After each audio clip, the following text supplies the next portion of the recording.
We're here. We're in the South Shore Chamber of Commerce, sitting with Laurel Egan Kenny, and my name is Jeffrey Davis, and this is Radio Entrepreneurs.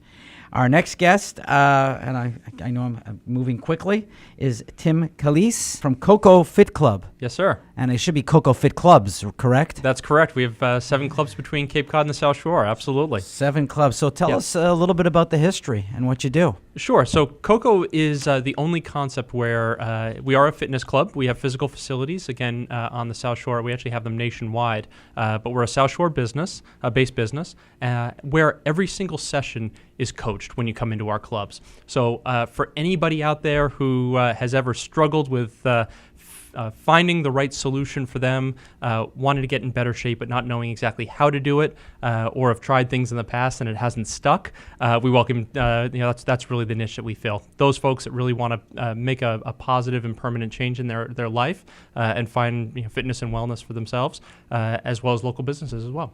And that's what we're here for. Love that. Love that.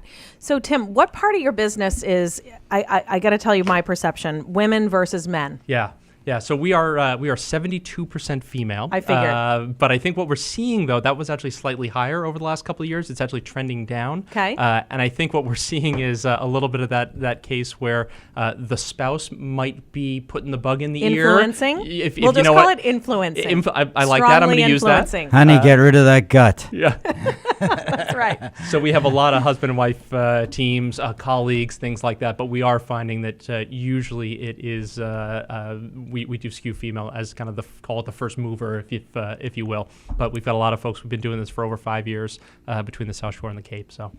Well, have you noticed the demographics changing over the years with all the research around aging and aerobics and weights? Absolutely. So, and you actually bring up a very interesting point, which is all of our programs are at the core working around, and no pun intended, building up lean muscle, that core strength that we all vitally need. And you brought up the kind of the aging demographic, boomer fitness and things like that. Things like balance, stability, arthritis. There are a lot of... I'm ticking off all of them. They're all issues for me. They can all be traced back to and influenced by building lean muscle. So all of our programs start there. But what we're finding, again, we can actually turn back the clock in a lot of cases where I think we have a lot of clients who come in who might be 50, 60, 70 years old. We actually have a 94-year-old client right now. Get out. It's never too late. And I think that's one of the critical things that the audience should, and anybody... I agree with you 100%, and I see it.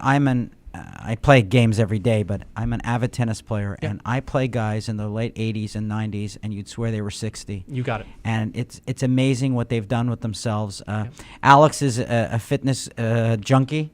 He plays rugby, and I have turned back the clock on my knees. I have such bad knees and back, and it's amazing. I haven't been in pain in a long time, and I never thought I would go without pain ever again. I have a similar story. I was a catcher, baseball catcher for a number of years. So my knees were shot, and then I was a rower, just because I didn't like the impact, and I thought I could never run on the road again, things like that. I actually started doing strength training, which involved some flexibility work as well, and I've run the last 5 or 6 years at the Falmouth Road Race, taking up cycling. So even for someone, I'm in my 30s. Even for me, it was impactful for my life, let alone the folks that we have in, again, 50, 60, 70, 80 years old, some of which are 100, 150% stronger than when they came in. And everything we have, these numbers I'm coming to, it's all quantified. If you don't want to grow old, you have to spend time at a place like Koko. Isn't that correct? Absolutely. We put ourselves next to, everybody has an attorney, an accountant, a primary care. We need to be in that suite of services because at the end of the day, fitness is an investment. If someone wants to find, Koko Fit Club, yes, how would they do that? The best way to go to kokofitclub.com. That's KOKO fitclub.com. We have clubs in Marshfield, Hanover. We're actually opening in the Kingston Collection this January. And then for anybody who's listening or has ties to the Cape, we have clubs in Centerville, South Dennis, Harwich, and Orleans. But Koko's nationwide. You join one of our clubs, not only here locally, but if you travel, we have clubs in 29 states, 140 clubs in 29 states. Your rights work everywhere.